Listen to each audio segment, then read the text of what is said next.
Columbia, Missouri, many years ago. Good evening, ladies and gentlemen, and of course our honored guests, the Mark Time Award winners, and our award-winning sound play performers from the Paseo Academy of Fine and Performing Arts.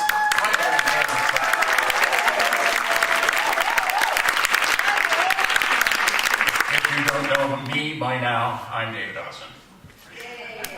Now this is not this is the 18th year of the Mark Time Awards. I'll say a little more about that later on in this program. But players asked them to stand up here for another round of applause.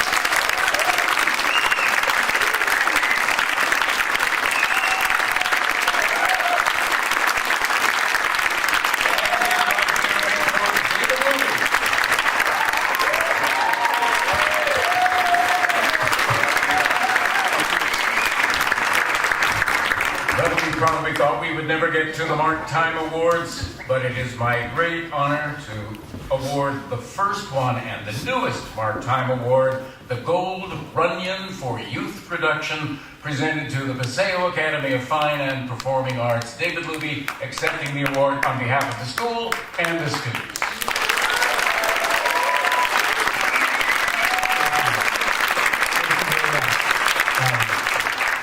I'd just like to thank David and Judith and Leo for taking the time to come in and introduce this new art form, or this old art form, but due to them, to our students. And thank you very much, and hopefully we can keep this going and make it grow year after year. Thank you very much.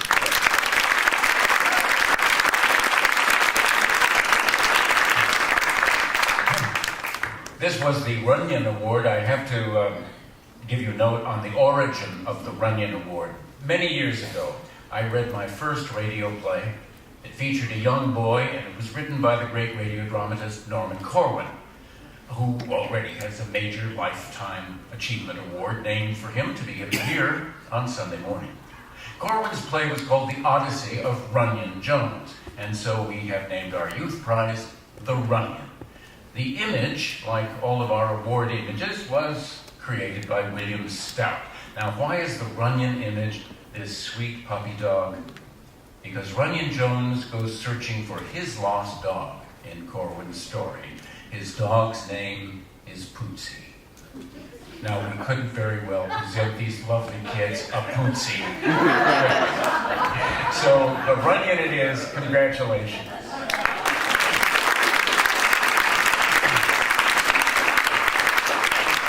And now for a few acknowledgments. First, I'd like to recognize the two gentlemen who kept the Mark Time Awards alive and kicking for 17 years, Brian Price and Jerry Stearns.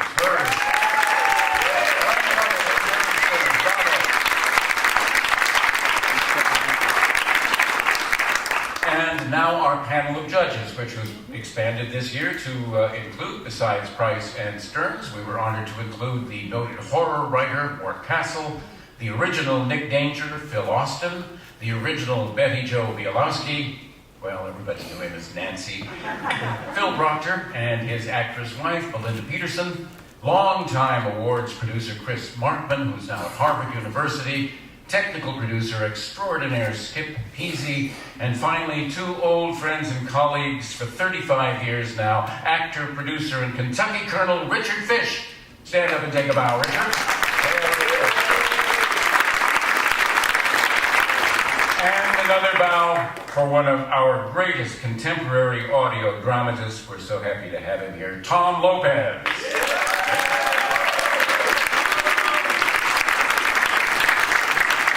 And now on to our awards. Up until this year, we've given awards for science fiction productions, the Mark Time, and the Ogle, which was named after the very first actor to portray Frankenstein's monster, Charles Ogle. Of course, that first film was silent, so there's a little strangeness here, isn't there? The Ogle is given for work in the horror and fantasy genres. Competition was very heavy in all categories again this year, and we have divided the Ogle into two awards this year, into fantasy and horror.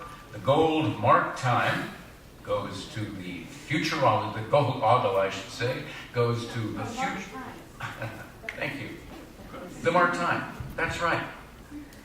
You know, I just wrote this yesterday afternoon, and we've been in rehearsal ever since. Here I am. The Gold Mark time. It goes to the futurologists, the producers Eliza Smith and Liam Morimoto, Snap Judgment Productions, Oakland, California.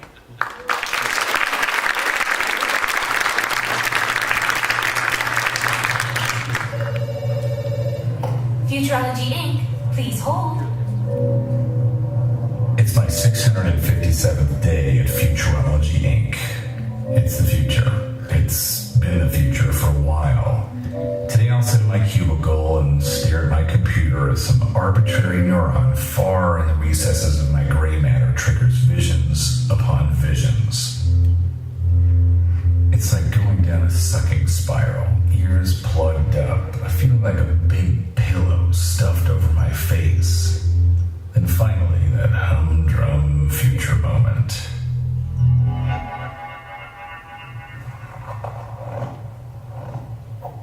A perfectly round, packed snowball whizzing right through an open window. It'll happen the morning of the last snow, 2 winters from now. A daughter will giggle, her hand frozen and red. Get over here. Her mother will yell through the shattered glass. Tomorrow, an elderly man will miss his bus because he's too busy with the morning crossword. The word he won't be able to find is amygdala.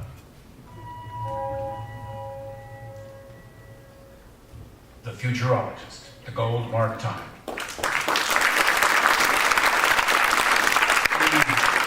The Silver Mark time goes to producer Dieter Zimmerman, Protophonic Productions in Cape Town, South Africa. We have considerable reach with these awards. He won for Brad Lansky and the Rogue Era.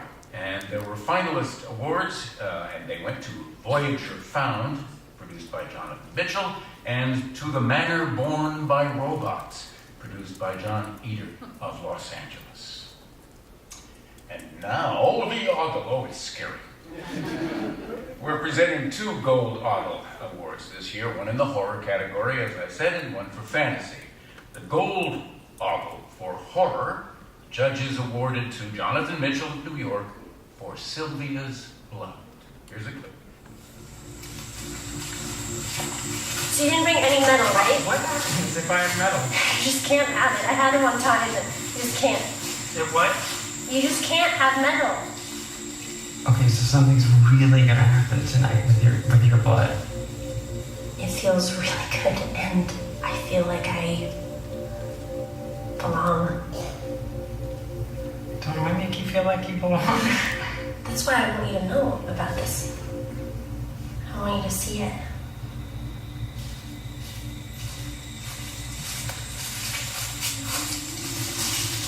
Come here. Okay, stay back. It's gonna happen really fast.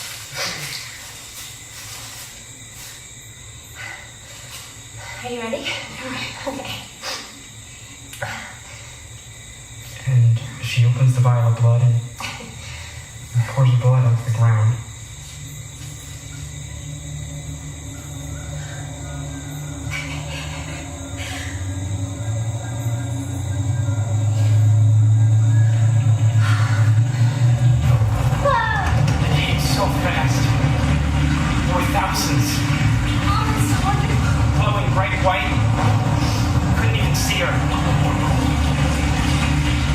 Standing next to a furnace.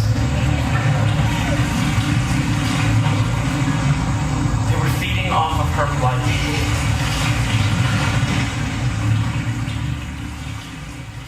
Sylvia's Blood. And we're very pleased that we can award the Silver Ogle for horror to Clones in the Closet, produced by John Holland for the Theater in Your Mind. Come on up here to accept the Silver Ogle, John Holland.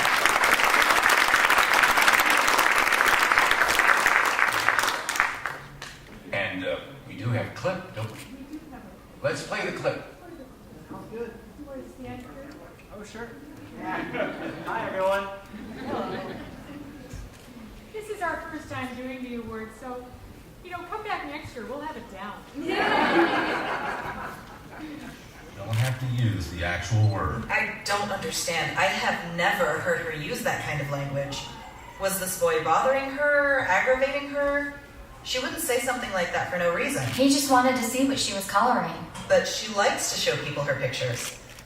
I think you should take a look at some of her recent work. What's wrong with this? It just looks like a dog licking a man's face. It might be... Yes, I believe that's my husband's face. Yes, but look at the progression. This is over the course of the last 6 class periods. At first, I thought she was just trying to perfect the image, but every time she changes it just a little bit. It keeps getting more refined, more technically advanced. I was actually very impressed with her ability. Isn't that a good thing? Maybe she's just developing... This was today. It's not a dog anymore, and that is definitely not your husband. What is this? Is this a joke? Why would she draw this? Now, I don't want to sound insensitive, but is there anything going on at home? What could be going on at home that would make Tina draw a picture of herself eating another kid? It's not just some random kid. Then who is it? When I asked her about it, she said that her name was Tina too. Now, Ms. Jones, before we jump into any wild ideas, we have to remember that the Davises are new to our... Ooh, what's going to happen to her? Oh. Congratulations, would you like to say something to the attendant? I'd like to thank my cast that's not here and all the people that volunteer to make this show happen. I've been doing it a few years now. I'd like to thank the HEARNow Festival for the last 2 years.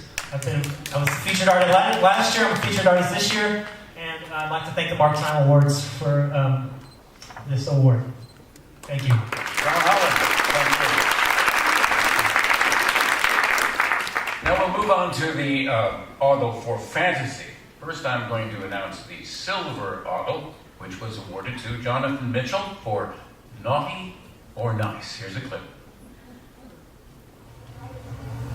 You don't care about me. You don't love me. If you said it, no. Okay, so we're obviously seeing a Class F temper tantrum. F is... Food? Right, food. Food related. So Okay. let's go ahead and click naughty. And how do they then associate that with the present? You know, she gets a lump of coal, and she learns from that experience. Okay. Click naughty. Just like that. Just like that? Yeah. So who do we have next? Michael Simmons. Michael Simmons. Also age 8. Great. Tulsa, Oklahoma. Breakfast. Get out of here. Get out of here. All right, so I'm going to give this one to you. Okay. Let's see how we do. Stop being annoying. You've just been a little annoying It brat. looks like he's agitated. He's mad at his sibling. I 2042. hate That's it. I hate you. Hate's a word that you can't take you. back. You get so annoying. What is wrong with you? I said it's already bad. Don't make it worse. All right. Naughty or nice. Now we are really honored to present the Gold Ogle for Fantasy to Alba Salix, Royal Physician, produced for Forgery League in Toronto, Canada, by Eli McAfee. And here's a clip.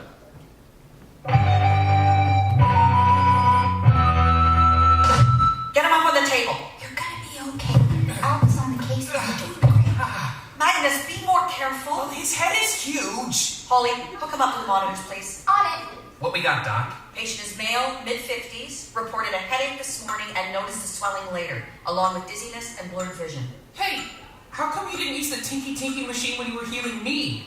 My injuries were way more life-threatening. Do we need to anesthetize? No, but a silence spell would be great about now. I meant the patient. He was self-medicating with plum brandy all morning. That's what that smell is. So his head isn't supposed to be this big? What is wrong with him? Is it an abscess? Nope.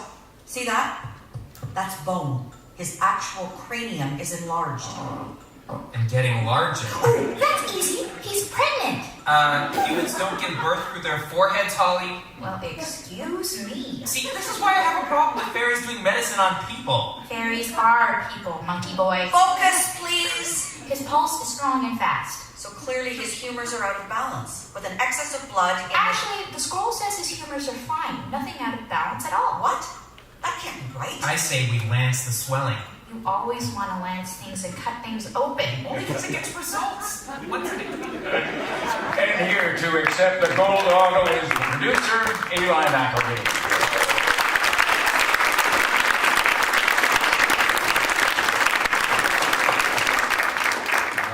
Congratulations. Thank you.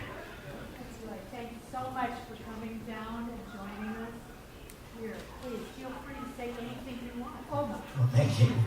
I'm afraid my voice is shot tonight. Given the folks on the ballot, the past winners, and the folks doing the judging, I'm greatly honored by this. Thanks to my amazing cast and crew, to my partner Sean, who's up there quietly filming this, doing all the driving and feeding people and wrangling actors. Thanks to HEARNow, thanks to the part-time folks, and thanks to all of you.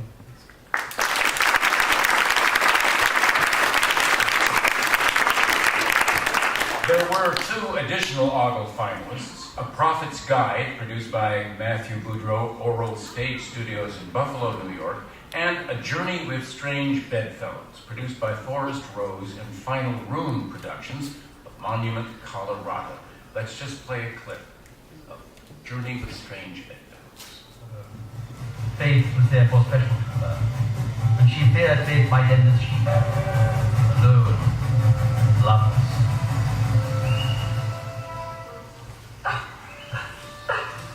I found Faith sitting on a garden bench holding a letter. Why was she not surprised by my presence? Did she know I'd come? Did she send for me? Dear Faith, why do you sob so? I am such a wicked, wicked woman. What? This sweet creature, wicked?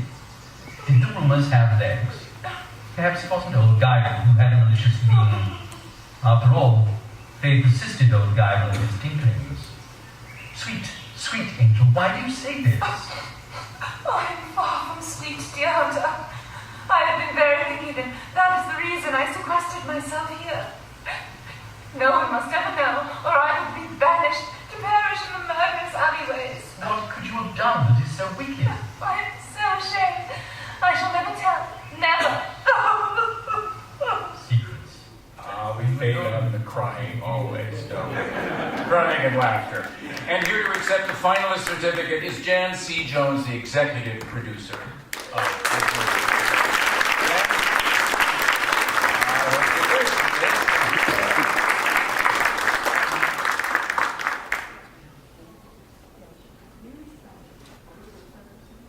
Is there a photo? Is a photo up? Yes, This won't right. happen again. It will. Keep producing. I definitely will.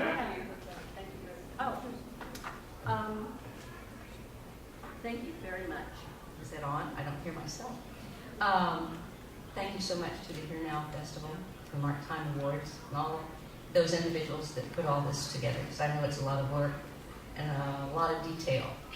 Thank you ever so much for mentoring the next generation. That means a lot. And I do appreciate the acceptance of my work. Thank you.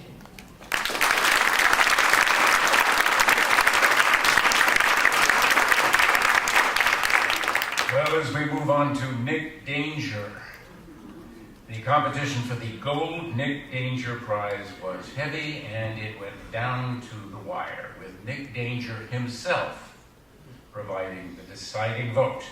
The decision went to The Audio Adventures of Big Dan Freighter, Volume 1, produced by Larry Blaymeyer, Brian Howe, and Allison Martin from Freighter Productions in Glendale, California. And let's just hear a little clip of Big Dan. One day, in the popular New Garden Hope City Indoor Shopping Mall... Come on, Martina! At this rate, we'll never get all of the shopping done that we need to get done. All right, Emma, hold your bags. I'm coming. Now, as I recall, that new store, Home Cushions, is on the second floor. I need to get those new crystal lozenge holders they're advertising. We're having guests on Sunday. There's the escalator. Come on. And on the escalator... Thank heavens for modern conveniences, eh, Martina? You said it, Emma. I don't know how we ever lived with stairs. All off, second floor.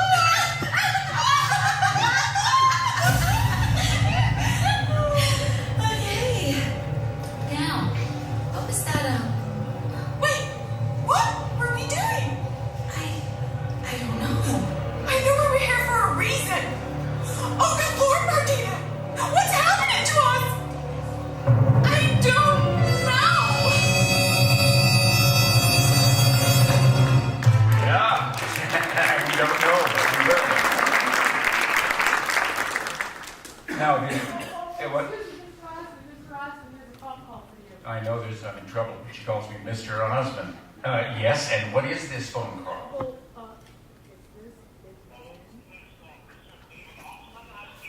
Is this Big Dan? Who is this?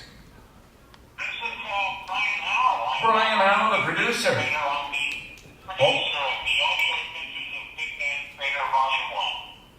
All the way from Burbank, California, or Glendale. They're close. So what do you have to say to the massed audience here, Brian? I just want to say that we wish we could have been there, but I want to tell you how incredibly and deeply honored we are and excited to have been awarded this. And I just want to thank you and all the folks at the HEARNow Festival and my creative partners, Mr. Larry Weimeyer, the writer, creator, and Allison Martin and Dan Conroy, who played Millie and Lex respectively, and the folks at Worldwide Radio, that radio with a W, here in Hollywood, who have pretty much donated their amazing services to help us get this done. That's a fellow named Paul Fay and an engineer named Daniel Stewart.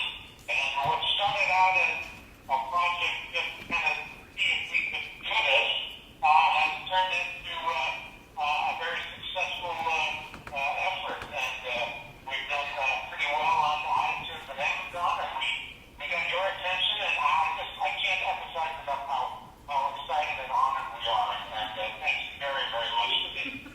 Thank you, Brian Howe. Now, the silver Nick Danger, of course, this is the first year we've awarded the Danger Prize. So the silver goes to Blues for Johnny Raven, Episode 1, produced by David Benedict for the Atlanta Radio Theater Company. And just a little clip. You don't turn down the Lorenzo Golds in this world, even if you are a singer with a nice, distinctive voice. So, what you won't so gold, she'll give me just for protection. Seems like it. Sure seems like it. So how do I go about finding Lorenzo Gold? Oh, no, that's funny, Johnny. That's really funny. Humor is part of my charm. Spin me the rest. Well, Lorenzo Gold isn't the kind of person you find, Johnny. He's the kind of person who finds you. Lovely. I wanted to pursue this line of questioning, but then the damn sax came up strong and I walked the bridge onto them. There's always a sax. Here's David Benedict to accept the silver. David, there he is. Bravo.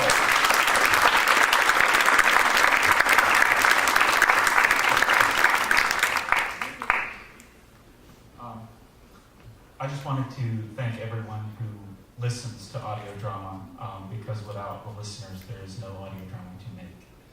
And I also want to thank our Johnny Raven, Daniel Kiernan, who we would like to be here, but we can't. So thank you very much. Thank you.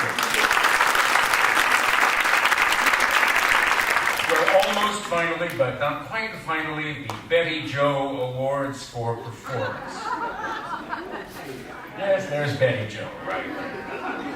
Beautiful. The Gold Award for the Best Individual Performance, and you heard his voice a little earlier, it goes to Seth Lind, who performed Spark in Naughty or Nice. the gold Betty Joe for the best ensemble performance, and this was a surprise choice. Again, the votes were very, very close, and we had 10 judges, so you can imagine how it moved around. The best ensemble performance went to Chet Siegel and Peter McNerney for their work in Jonathan Mitchell's Voyager Found. Just a little clip from Voyager. As the Secretary General of the United Nations, an organization of 147 What language is that? who represent almost all of the human inhabitants of the Is planet. it really? No. I send greetings on behalf of the people of our planet.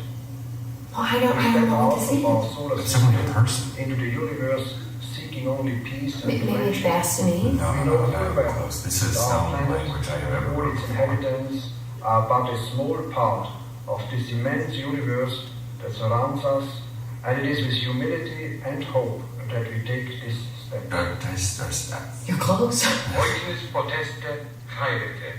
It's a different person. Erenikos prosphilus elethamen philoi. There's another difference. It's definitely. Are they speaking the same language? I don't know. I don't know.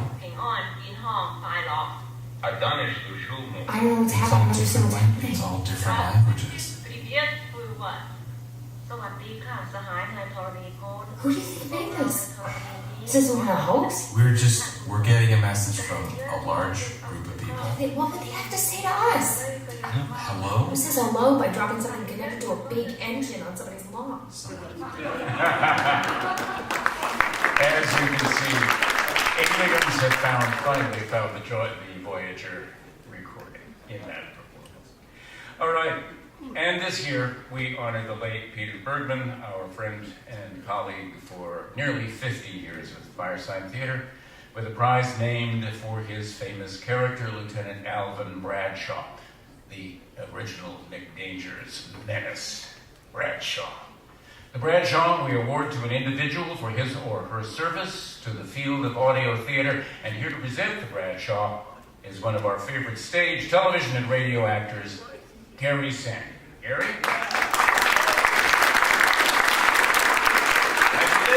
Thank you. Pleasure being here. Good stuff, everybody. Good stuff. Well, now you have seen us give awards for writing, production, and performance tonight, but I am here to present the Bradshaw Award to an unsung hero of radio sound.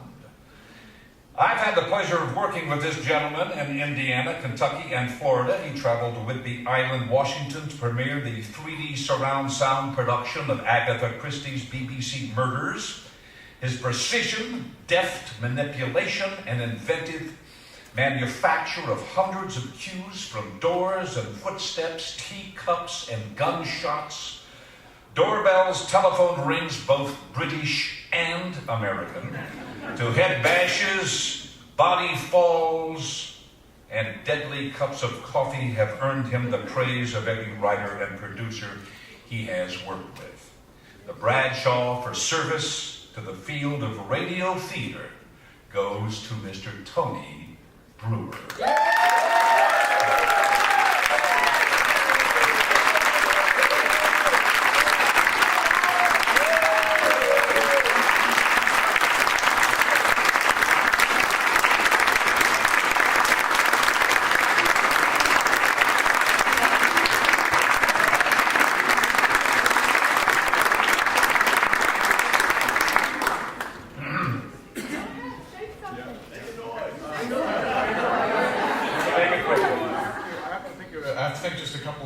I want to thank Richard Fish for coming to the improv group that I was in college back in '91 and saying, hey, do you guys want to play around on microphones?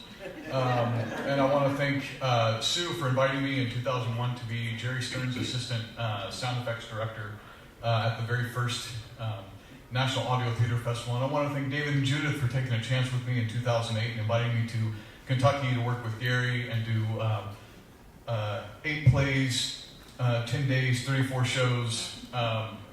Imagine the worst MRTW Q to Q for 2.5 weeks. And I want to thank David Shin and Steve D'Onofrio and Bill for Bill up there in the rafters for for being kind of my spiritual advisor, and Dwight Frizzell as well, for sort of being my spiritual advisor through this adventure in audio. And I hope I get to work with all of you, because I've already worked with a lot of you, and I really want to work with all of you. Thank you so much. Thank you.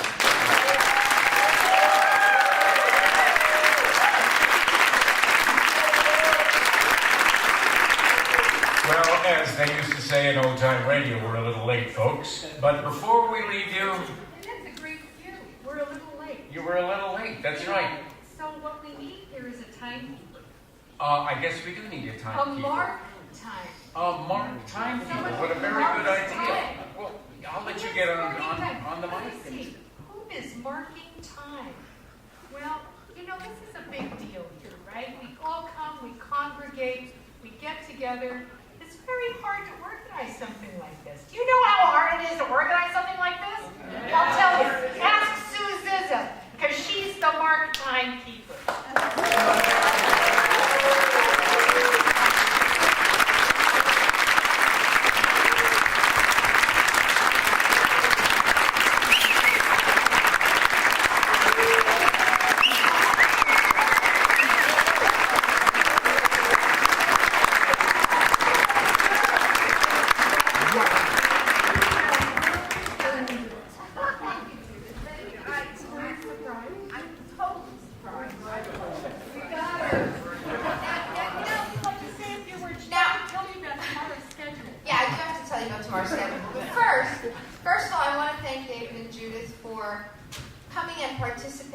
Coming home to the family and being part of the HEARNow Festival this year.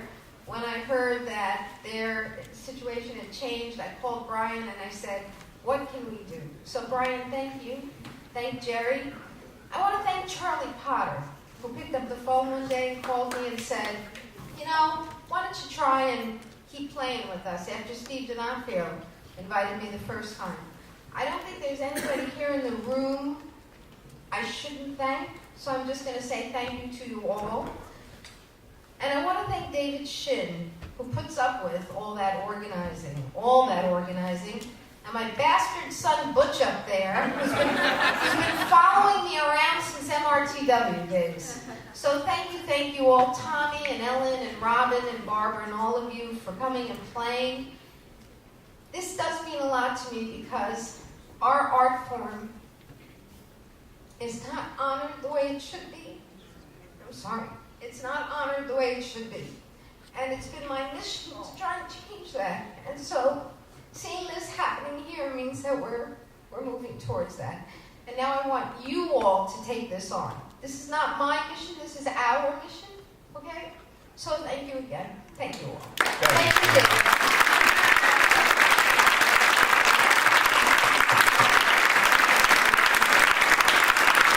We'll have a little change of set so you can stand and feel a little comfortable. And in just as quickly as we can change the stage, you are going to laugh your head off with right between the ears. It will be with